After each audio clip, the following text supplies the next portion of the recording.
drilling and marching grounds for the French military, and hosted not only the foil and saber events of the Olympic Games Paris 1900, but come Paris 2024, these hallowed grounds will host the Summer Olympic beach volleyball competition. And obviously, no secret, there are powerful forces throughout the running and athletics world hoping that cross-country makes a return to the Olympics here in Paris. It would be fitting, since the last time cross-country was run in an Olympics, it was Paris 1924, and that timing, the 100-year celebration, not lost on any of the Paris organizers. We've already seen certain members of the elite staff and directors of this event with the Paris 2024 pins. Very much an open push. Sebastian Coe pushing for it as well. And we're getting ready to start. This is what you're seeing now is some of the runners getting warmed up for the start. And, of course, that big structure behind, if you don't recognize it, is the Eiffel Tower. And right to the right, as you see the structure, is the famous Wall of Peace, Mur pour la Paix. If I could control the camera, I would have him move right so you could see that. You see some of the competitors getting ready. You see some of the You'll notice in the course of the race, which, by the way, for the boys, it will cover some 5.5 kilometers, 4 laps through this course, and it's replete with, look at that shot. Here we go, school boys. And any second, they will be bursting from the start, and we are good to go. And there you see that structure with the small roofing open with the pillars. That indeed is the Wall of Peace, Mur pour la Paix. And there's a side view, everybody jumping up and down, ready to go. And shortly, there will be a mass start, burst, and away they go. And this, by the way, coming up, as you may know, in 6 short months, cross-country will be a featured event at the Summer Youth Olympic Games Buenos Aires 2018. And the robust Olympic atmosphere, never more evident than last night's ISF World Schools Championships Cross-Country 2018 opening ceremony in the famed Pierre de Coubertin Stadium in the southwest of Paris. At that ceremony, event ambassador and Olympic gold medalist Hicham El Garouj implored the young people, "Youth of the world, don't doubt. Impossible is becoming possible. You can trust me. This is my own experience, and now is yours." And he went on to say, "Run for your dreams and see you in Paris 2024.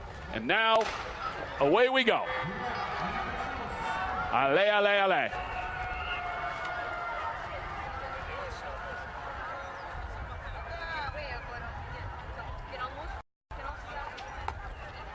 And again, as we've seen, the black, I believe, is the colors of New Zealand, as we've come to know here through the first 2 races. And again, New Zealand's Tanner came in second in the select boys. And this young man, as we get his bib number, deciding to run out early. He's going to try to storm this, or maybe he's the rabbit setting up teammates. You see many strategies over the course of an Olympic marathon, obviously, 26 miles. There's a whole lot more of that. But you see New Zealand, the first 3, as I can see from the front left. And as soon as we get the bib number, and here's the lady will get the bike out of the way. There he goes over the berm. That is Murdoch McIntyre. Bib number 341, the Kiwi, leading 2 teammates. And very, very comfortable out there. And again, I don't know if he plans to try to put everybody away, or he's just a rabbit trying to set the pace for teammates. There's Turkey in the red long sleeves with the red and white jersey.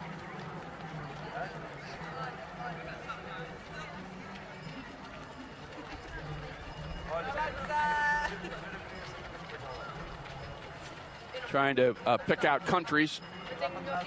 And you'll see as they go around, they've done a great job of, there's some rain yesterday, so they obviously, that's part of the essence of cross country. You're literally running across country fields generally. Algeria in the yellow jerseys.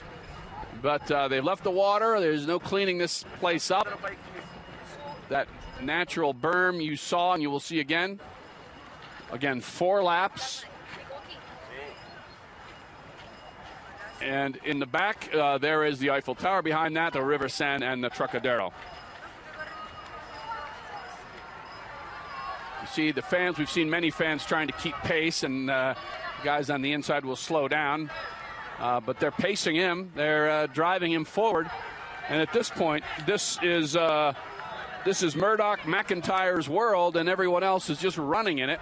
There's a big push coming right behind, but McIntyre at this point, and it's still early, is burying the field along with the chase from England. As soon as we get his bib number, actually the young Englishman has closed the gap, and those two, though, are just pouring it on.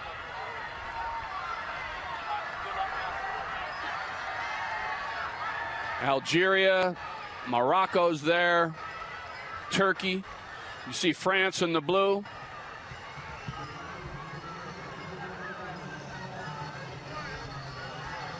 And really, for these two, it makes it a little easier to not be running solo. They can pace each other, even though they're battling each other over that man-made berm.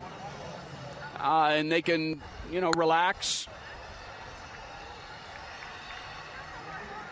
Try to get the name of the leader. So England already with a third in the select girls, Francisca Brint. New Zealand already with a second, Tanner, in the select boys. And as an apples-to-apples comparison, the winning times in the select boys, Sherrod of Algeria, 16 minutes 9 seconds, and the New Zealander in second, 16:10. This is the first lap of 4, so looks like they'll have some picking up to do to reach that time. But a harsh pace being set. And the chase group has to make a decision. You want to be patient, but look at that. I mean, that is, at this point, these two are running away with this thing. It's a 10-second lead.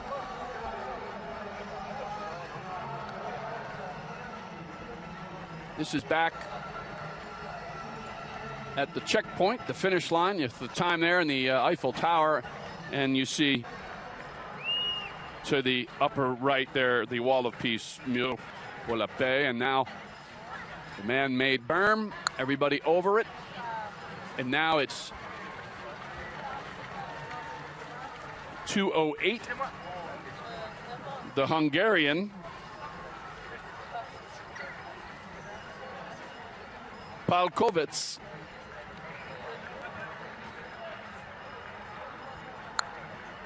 just correcting our mistake from earlier. The uniforms are similar in their Spartan nature, the English and the Hungarian, and this is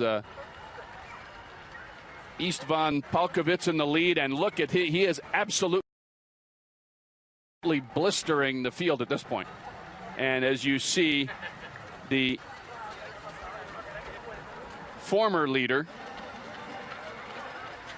McIntyre is slowing. Well, looked like the chase group was near him. There's Israel represented again, as we mentioned.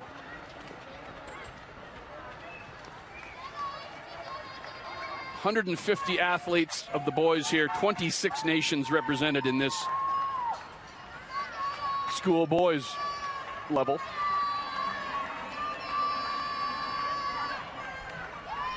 There is a natural buzz that's unlike a normal day here on the Champ de Mars.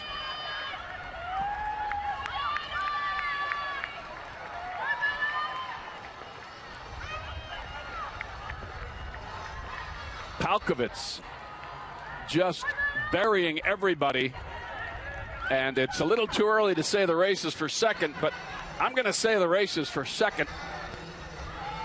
And these two at the top, McIntyre in second, they have absolutely gone and trying to run away and hide. Now, will Palkovits have enough left? There is still about half the race. He looks good, and those not his parents, I don't believe, but they're having a good time cheering him on.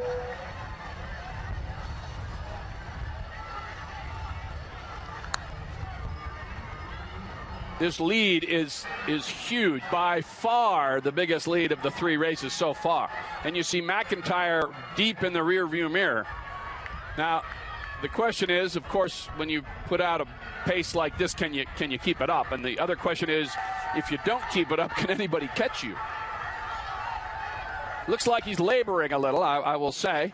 Doesn't look as comfortable as before, and of course he won't be.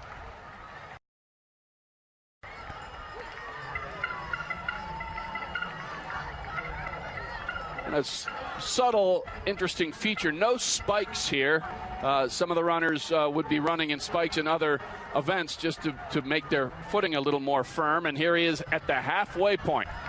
Keep in mind, 16:09 won the select boys. So he's about 10, 11 seconds behind that pace. And you see the Eiffel Tower in there. Palkovits trying to keep it going. And you know that the chaser, McIntyre, would just like to get close to give Palkovits something to think about, but he's not close. And there are a whole group of chasers right there. Not so much those two who are working hard, but not in the chase group. Looked like we had Moroccans in third battling.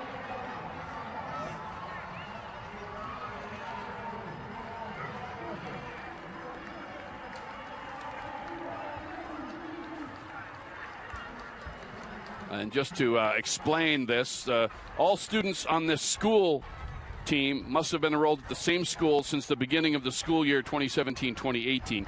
And the difference is all the students in the selected teams, girls and boys that ran in the events earlier, had to have been enrolled at a school in the country concerned since the beginning of the school year. So all of a sudden, McIntyre has been caught, and it is Morocco looking like second and maybe fourth and fifth. There's a huge Moroccan presence. Again, if you're wondering about the African nations normally dominant, Ethiopia and Kenya not here. And nobody is catching Palkovits.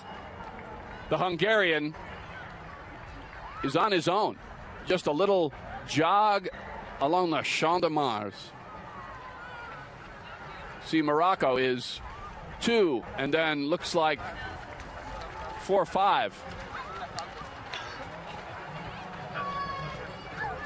Definitely hurting, but again, he's put out so much and put so much distance, Palkovits, between himself and the field that I don't, even if he were to hit some sort of a wall here, I don't know that anybody's going to catch him, but we'll know in the next 6 minutes or so.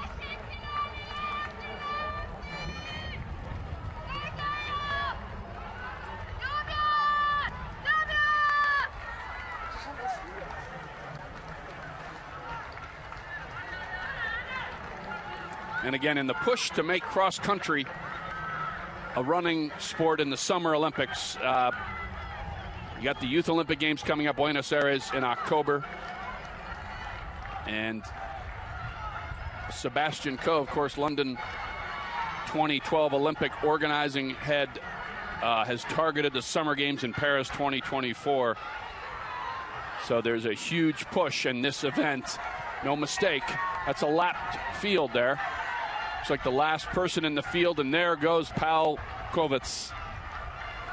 Now, at this point, the fatigue is wearing off as he begins to, a horse phrase, sniff the barn. He senses not too far to go, and then there's that extra level of adrenaline as he looks back, takes a quick check, and nobody near him. As long as he just keeps on going, has to avoid, there's messy mud. You have that man-made berm. You just can't have any catastrophes as he tries to bring this home. Again, about the 16-minute, maybe 16:20-ish, maybe 30 by the time he finishes. And there's the Eiffel Tower, and behind it, the Trocadero, the river, sand in the middle. And this is the final lap. So he's run 3 4-minute-ish, maybe 4:05. This is the rest of the field. So at this point, it is the Hungarian Palkovic just blowing everybody away. And you see him pushing. Form a little bit looser, but what do you expect? He's now into an early kick, trying to just drive himself forward, make sure nobody has any designs on catching him. And here's the field. The crowd has been fantastic, a lot of encouragement. The Chinese represented here as well. It's actually a great day for running, overcast and cool. Fatigue, or the heat, at least the heat factor, not at all, and very comfortable. And Palkovic lapping competitors, and just in a very smooth gait now. He's about 3 minutes from first place, and a huge springboard toward his future. Maybe it's as part of the Hungarian Olympic team, and you see some of the runners on the left stop to talk to family or something. It's you know, if you're not going to win, might as well enjoy your run. The field is way back, way back. Maybe you saw some of that yellow of the Algerians, and Palkovic is wondering where everybody is too.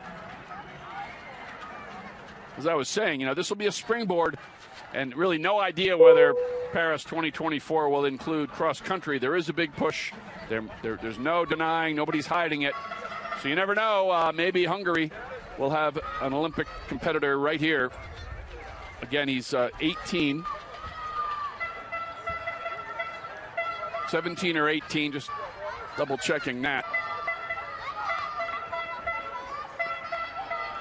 So he would be in the middle of a prime at, say, 24. We are nearing about 2 minutes left in the race, give or take. And this race is all about the Hungarian István Palkovic, who is 17 years old. And as I mentioned in the open, I mean, as he looks back on a career so far that is obviously included many wins at many levels, this experience running right off the River Seine in the shadows of the Eiffel Tower,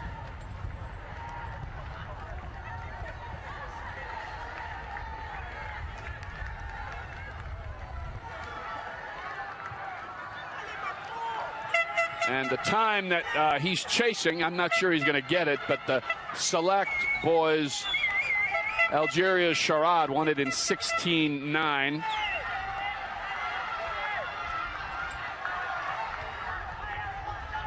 Over the final berm safely. Now just trying to lock in on the chore. Looks back. Nobody near him. Maybe wondering where everybody is.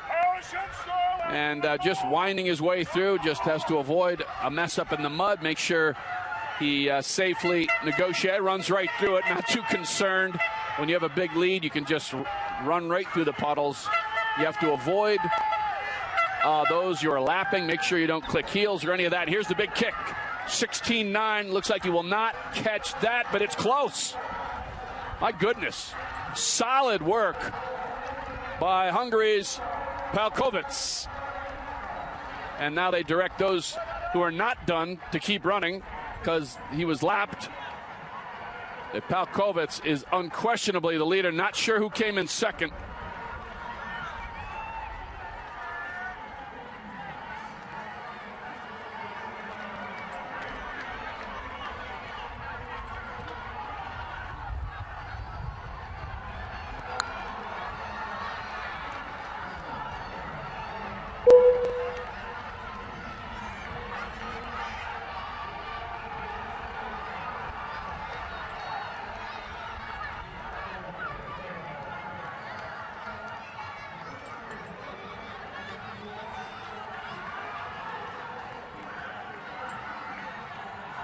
Not sure who finished second and third. We're checking the